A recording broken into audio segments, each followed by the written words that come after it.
నమస్కారం. సిసిసి ఛానల్కి స్వాగతం. మీరు చూస్తుంది సిసిసి న్యూస్. నా పేరు ప్రతాప్ ప్రగడపాటి. దేవీపట్నం మండలం గండిపోచమ్మ ఆలయంలో అమ్మవారిని రాజమండ్రి ఎంపీ దగ్గుబాటి పురంధరేశ్వరి దర్శించుకున్నారు. దేవీపట్నం మండలం పోలవరం ప్రాజెక్ట్ పరివాహక ప్రాంతంలో రాజమండ్రి ఎంపీ దగ్గుబాటి పురంధరేశ్వరి పర్యటించారు. ప్రజల ఎలవేల్పైనటువంటి గండిపోచమ్మ ఆలయంలో అమ్మవారిని దర్శించుకున్నారు. ఆలయ మర్యాదలతో ఎంపీ పురంధరేశ్వరికి స్వాగతం పలికారు. కార్యక్రమంలో బీజేపీ మండలాధ్యక్షులు కారం రామన్నదొర, బీజేపీ సీనియర్ నాయకులు ఏపీఆర్ చౌదరి, మట్టా మంగరాజు, కోన వెంకట సురేష్, అడపా దొరబాబు, కూటమి నాయకులు తదితరులు పాల్గొన్నారు. మనం కూడా ఒకసారి గండిపోచమ్మ ఆలయ పరిసర ప్రాంతాలను వీక్షిద్దాం.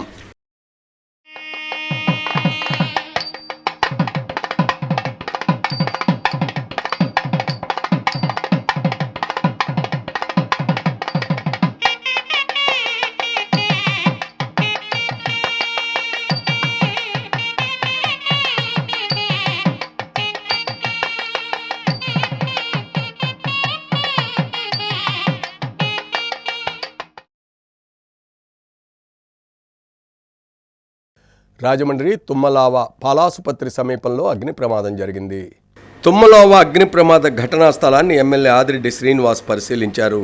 రాజమహేంద్రవరం నగరంలోని తుమ్మలావ పాలాసుపత్రి సమీపంలో చోటు చేసుకున్న అగ్ని ప్రమాద ఘటనపై సమాచారం అందుకున్న వెంటనే సిటీ ఎమ్మెల్యే ఆదిరెడ్డి శ్రీనివాస్ ఘటనా స్థలానికి చేరుకున్నారు. అగ్నిమాపక సిబ్బంది, నగరపాలక సంస్థ అధికారులతో మాట్లాడి ప్రమాదానికి గల కారణాలు, జరిగిన నష్టం తదితర అంశాలపై వివరాలు అడిగి తెలుసుకున్నారు.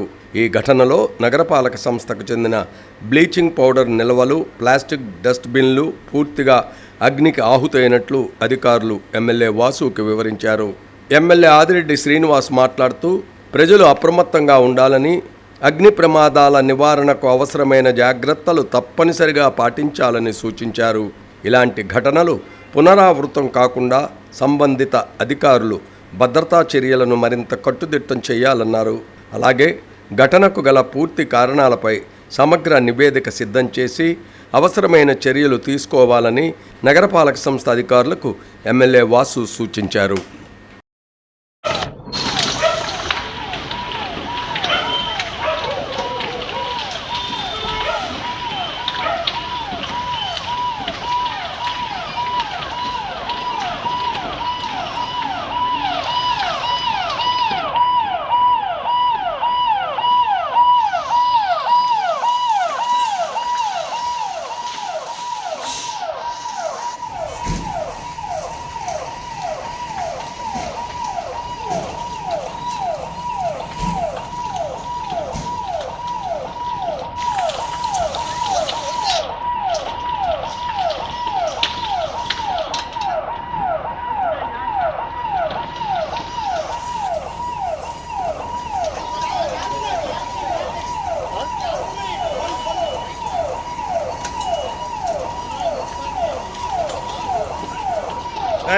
దొరికారు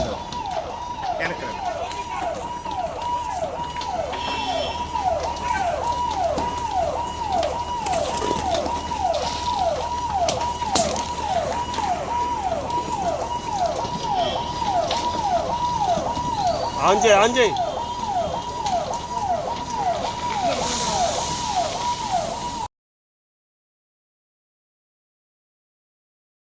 శ్రీ త్యాగరాజ నారాయణదాస సేవా సమితిలో పెరవలి జయభాస్కర్ బృందం లైవ్ విన్యాసం ఆకట్టుకుంది. దీంతో 18 రోజుల అమృతోత్సవం ముగిసింది.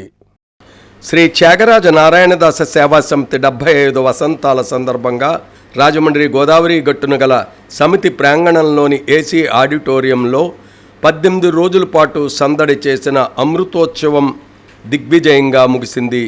పెరవలి జయభాస్కర్ బృందంచే లయ విన్యాసం పేరిట వాద్య సమ్మేళనం హృద్యంగా సాగింది. కళాకారులు కార్యవర్గంతో కలిసి మహామహోపాధ్యాయ విశ్వనాథ గోపాలకృష్ణ శాస్త్రి జ్యోతి ప్రజ్వలన చేశారు. పెరవలి జయభాస్కర్ మృదంగంపై, ఓ రాజశేఖర్ వయోలిన్పై, కె నందకుమార్ సితారపై, సరస్వతుల హనుమంతరావు ఘటంపై, లింగంగుంటి ప్రసాద్ మోర్సింగ్పై, విఎస్ కళాధర్ కంజిరాపై, కోడూరి ప్రకాష్ కీబోర్డుపై సహకరించారు. విశ్వనాథం భాస్కర్రామ్, వాడ్రేవు వెంకటరమణారావు, సిఎస్ వెంకట్రావు, జోస్యుల సరస్వతి, ఒక్కలంక శ్రీరామచంద్రం, వి కృష్ణకుమారి తదితర సమితి కార్యవర్గం పర్యవేక్షించింది. ఈ సందర్భంగా విశ్వనాథ గోపాలకృష్ణ శాస్త్రి మాట్లాడుతూ 18 రోజుల పాటు కార్యక్రమాలను నిర్వహించిన కార్యవర్గాన్ని అభినందించుకోవాల్సిన అవసరం ఉందని, ఈ బాధ్యత మాజీ ఎమ్మెల్యే రౌతు సూర్యప్రకాశ్రావు తీసుకోవాలని సూచించారు. రౌతు సూర్యప్రకాశ్రావు స్పందిస్తూ త్వరలో అభినందన సభ తేదీ ప్రకటించనున్నట్లు తెలిపారు. నేను హృదయపూర్వకంగా అభినందనలు తెలియజేస్తున్నాను. ముఖ్యంగా 75 సంవత్సరాలు ఈ నగర ఖ్యాతిని దేశ విదేశాల్లో ప్రచారం చేసి ఇంత వైభవంగా ఒక భవ్యమైన భవనం కట్టి దీన్ని సర్వాంగ సుందరంగా తీర్చిదిద్దినటువంటి ఈ కమిటీ సభ్యులందరినీ మన రాజమండ్రి పుర ప్రజలందరూ అభినందించాల్సిన అవసరం ఎంతైనా ఉంది. దానికి మీ అందరితోటి మాట్లాడి ఒక అభినందన సభ ఏర్పాటు చేయాలని, దానికి సంపూర్ణ సహకారం రాజమండ్రి ప్రజల నుంచి చేసిన తర్వాత ఎవరిని గౌరవించాలి ఏంటి అన్నది బయట కళాకారులను గౌరవించుకుంటే మన రాజమహేంద్రవరం ప్రతి మనం గౌరవించుకోవడం కంటే బయట వాళ్ళని గౌరవించడం అదొక కార్యక్రమం అయితే, ఇంకో కార్యక్రమం ఏంటంటే కొంతమందికి ఏంటంటే బొక్కాబాబు శాస్త్రి గారు అన్నది మనకి మూల విరాట్. బొక్కాబాబు శాస్త్రి గారు ఆ చిత్రపటం అదే మూల విరాట్. అంటే ద్రాక్షారం గుడిలో మూల విరాట్ ఎవరు అంటే భీమేశ్వర స్వామి శివలింగం. భీమేశ్వర స్వామి లింగం దాన్ని కాపాడుకోవాలనుకోవడం వల్ల వీళ్ళను పోషించడానికి కావాల్సినటువంటి పోషకులు ఈ ముగ్గురి త్రయం ఆ త్రయంలాగా ఉంటేనే ఈ కార్యక్రమాలు జరుగుతాయి. ఇంకా సందర్భం విషయానికి వద్దాం. ఏ పూర్వజన్మ సుఖం అనుకుంటాం కదా. త్యాగరాజ స్వామి వారి యొక్క పూర్వుల గ్రామం కాకర్ల. ఈ కాకర్ల గ్రామం సరిగ్గా మా పొదిలి గ్రామానికి 5 కిలోమీటర్ల దూరం ఉంటుంది. మా పొదిలి తాలూకాలో ఉన్నటువంటిది. అతి సమీపంలో ఎర్రాప్రగడ గారి యొక్క గ్రామం. లయ విన్యాసం చాలా అద్భుతమైనటువంటి కార్యక్రమం. సామగాన సంగీత సద్గురుం త్యాగరాజం భజే. స్వరాక్షరాలతోటి సామగా స్వరాక్షరాలతో ప్రారంభమైనటువంటి చక్కని పల్లవి, స్వరాలతో నడిచినటువంటి చక్కటి లయ విన్యాసం చేసినటువంటి. అంటే ఈ కార్యక్రమాలు దేశంలో ఉన్న ప్రముఖులందరినీ కూడా ఇక్కడికి రప్పించి మళ్ళా రాజమహేంద్రవరం చరిత్ర ఇది అని చెప్పి యావత్ దేశంలోనే మరొకసారి నిరూపించినటువంటి ఈ కమిటీని ఇన్ఛార్జ్ వారు చేసినటువంటి శ్రమ చిన్న శ్రమ కాదు. చాలా కష్టపడితే కానీ ఇన్ని కార్యక్రమాలు 18 రోజులు నిరాడంగా ఈ ప్లాటినం జూబ్లీ 75 సంవత్సరాల కార్యక్రమం అద్భుతంగా నిర్వహించారు. అటువంటి కృతజ్ఞతాభావంగా మరి నేను శాసనసభ్యుడిగా ఉన్నప్పుడు విశ్వనాథ్ జగన్నాథ్ ఘనాపాటి గారు సెంటనరీ చేశాం. గారు సుచిత్ర భాస్కర్ గారు 82వ సంవత్సరంలో నడుస్తున్న నేను 60 సంవత్సరాల అనుబంధం ఈ సంస్థతో ఉన్న నేను, పాపయ్య శాస్త్రి గారు, సూర్యనారాయణ గారు ఇలాంటి వారితో కలిసి నడిచి అదృష్టం ఉన్న నేను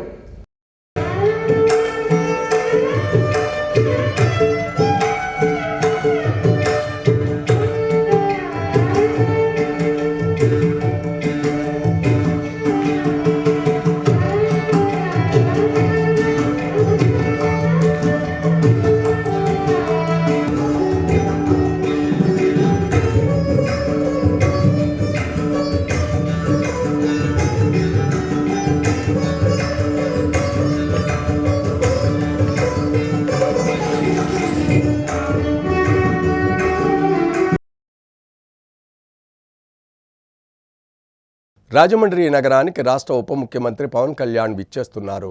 రాజమహేంద్రవరంలో ఉప ముఖ్యమంత్రి పవన్ కళ్యాణ్ పర్యటించనున్నారు. ఈ సందర్భంగా గోదావరి పుష్కరాల ఏర్పాట్లను పరిశీలించి అధికారులతో సమీక్ష నిర్వహించనున్నారు. సోమవారం ఉదయం పుష్కర్ ఘాట్ నుంచి కోటిలింగాల ఘాట్ వరకు బోటులో ప్రయాణించి పుష్కరాల ఏర్పాట్లను పరిశీలిస్తారు. అనంతరం రాజమహేంద్రవరం కార్పొరేషన్ కార్యాలయంలో అధికారులు ప్రజాప్రతినిధులతో సమీక్షా సమావేశం నిర్వహిస్తారు. ఈ మేరకు ఉప ముఖ్యమంత్రి పవన్ కళ్యాణ్ పర్యటన ఏర్పాట్లను మంత్రి కందుల దుర్గేష్, కలెక్టర్ కీర్తి చేకూరి పరిశీలించారు. సోమవారం నాడు ఉదయమే ఈ పుష్కర్ ఘాట్ నుంచి కోట్లింగాల రేవు వరకు బోటు మీద ప్రయాణించి అక్కడ ఉన్నటువంటి వాస్తవ పరిస్థితి తెలుసుకోవడం, దాంతోపాటు నల్లా ఛానల్ విషయంలో ఏ రకమైనటువంటి కార్యక్రమాలు జరుగుతున్నాయి, ఏ రకంగా కాలుష్య రహితంగా దాన్ని తయారు చేయలేని అంశాలను కూడా వారు పరిశీలిస్తారు.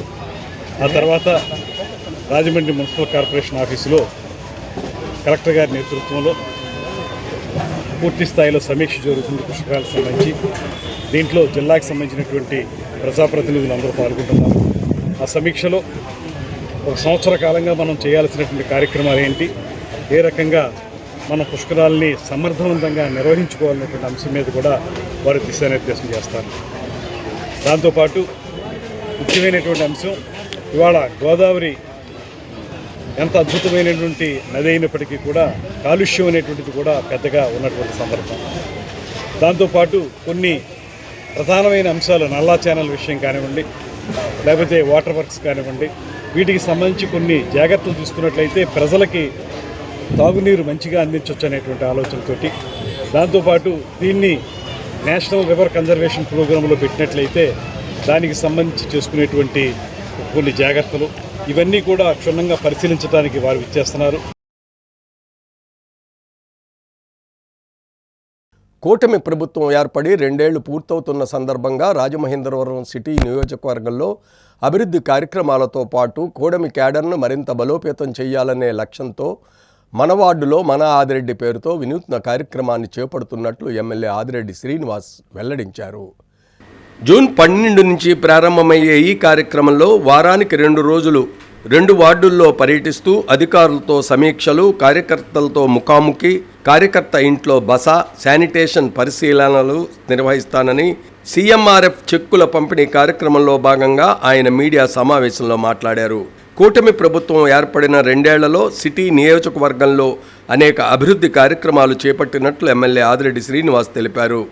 ఇటీవల ముఖ్యమంత్రి నారా చంద్రబాబు నాయుడు నిర్వహించిన తూర్పుగోదావరి జిల్లా సమీక్షా సమావేశంలో రాష్ట్రంలోని నియోజకవర్గాల ర్యాంకింగ్లో రాజమహేంద్రవరం సిటీ మొదటి 6 స్థానాల్లో నిలిచిందని సీఎం ప్రత్యేకంగా ప్రస్తావించారని ఈ సందర్భంగా వెల్లడించారు.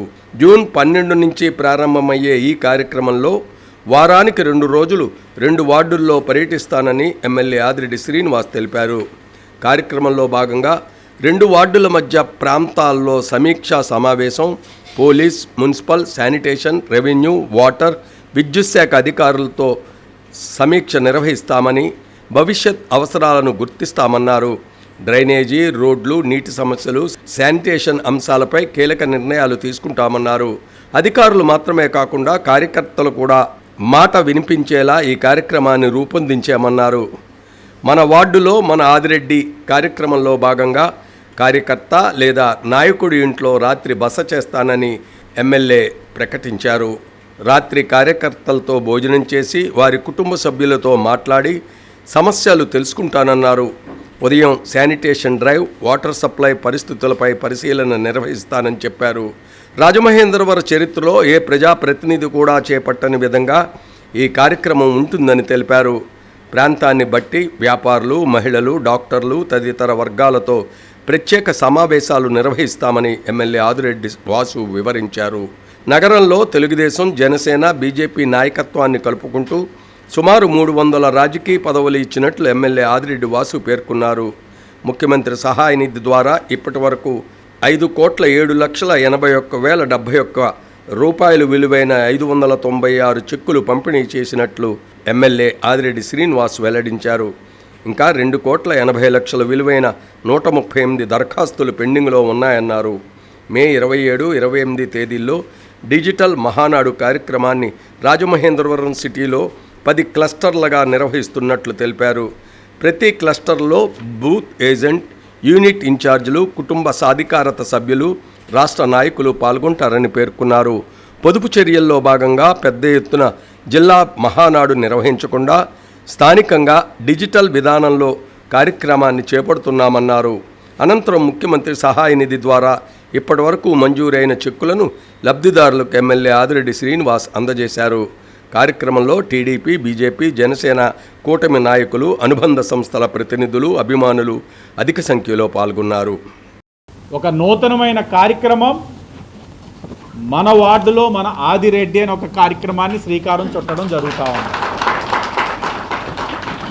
ఈ కార్యక్రమం ఒక ముఖ్య కార్యాచరణ ఏమిటంటే వారానికి 2 రోజులు, ఆ 2 రోజుల్లో ఒకరోజు 2 వార్డులు చొప్పున కార్యక్రమం పర్యటిస్తూ ఒకరోజు సాయంత్రం ఆ 2 వార్డులకి మధ్యస్థంగా ఉన్న ఏరియా ఏదైతే ఉన్నదో ఎంచుకోవడం, ఉన్నతమైన అధికారులందరినీ కూడా పోలీస్ డిపార్ట్మెంట్, మున్సిపల్ కార్పొరేషన్లో ఉన్న ఇంజనీరింగ్ డిపార్ట్మెంట్, శానిటేషన్, రెవెన్యూ వారు, వాటర్ డిపార్ట్మెంట్, కరెంట్ డిపార్ట్మెంట్, ఇలాగా ప్రజల యొక్క నిత్యావసరాలు సంబంధించిన అన్ని శాఖల అధికారిని పిలిపించి నా కూటమి కుటుంబ సభ్యులందరూ ఆ 2 వార్డులకి సంబంధించిన కూటమి కుటుంబ సభ్యులందరినీ కూడా ఒక వేదిక మీద కూర్చోపెట్టి చర్చించడం జరుగుతుంది.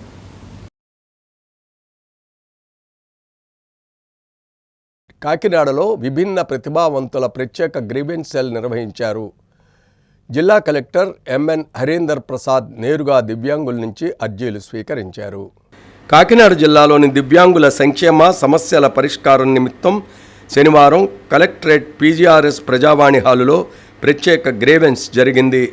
ఈ కార్యక్రమానికి జిల్లా కలెక్టర్ హరీందర్ ప్రసాద్, జిల్లా రెవెన్యూ అధికారి డాక్టర్ తిప్పే నాయక్, విభిన్న ప్రతిభావంతులు, వయోవృద్ధుల సంక్షేమ శాఖ ఏడీ శ్రీనివాసులతో కలిసి హాజరై దివ్యాంగుల నుంచి అర్జీలు, వినతులు స్వీకరించారు.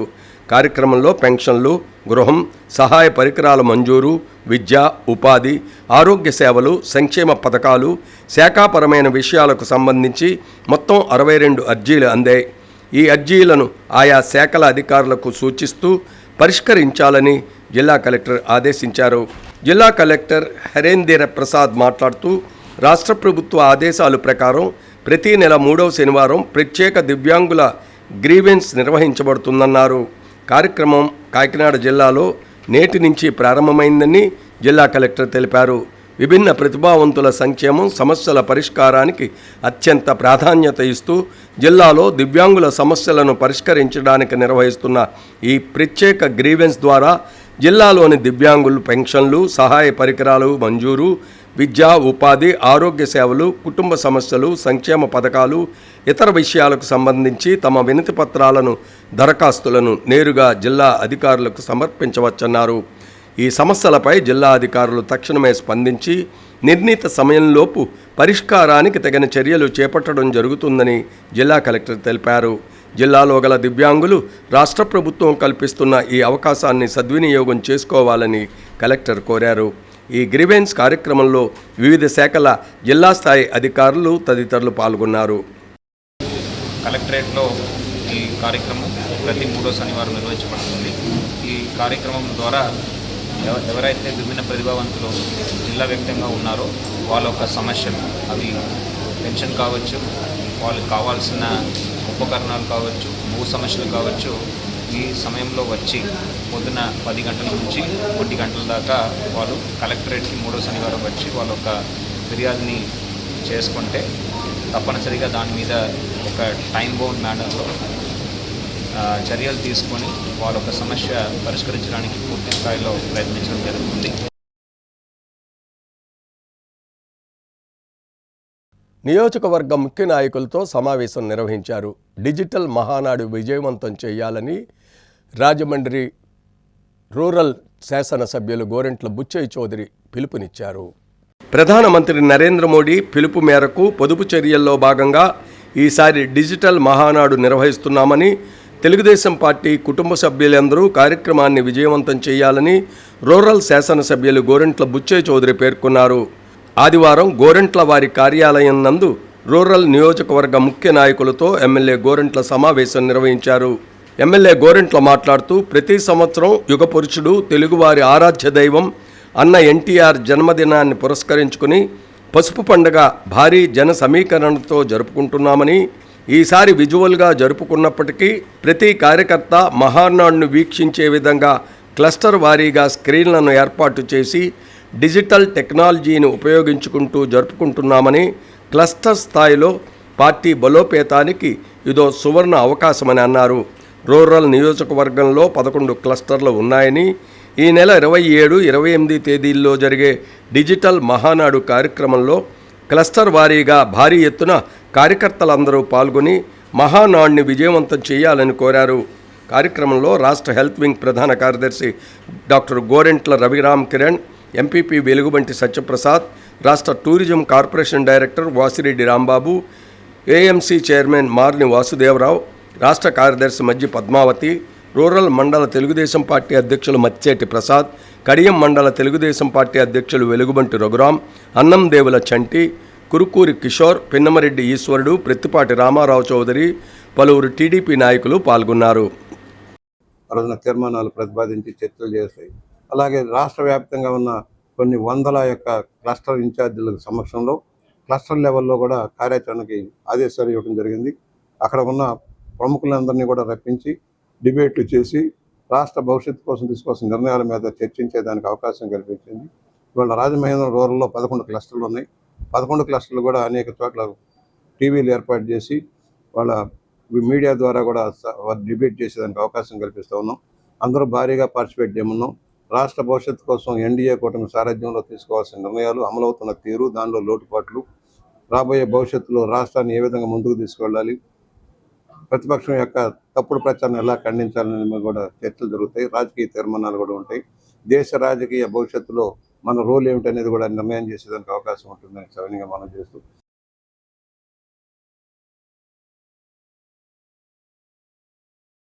సిసిసి న్యూస్ సమాప్తం. నమస్కారం.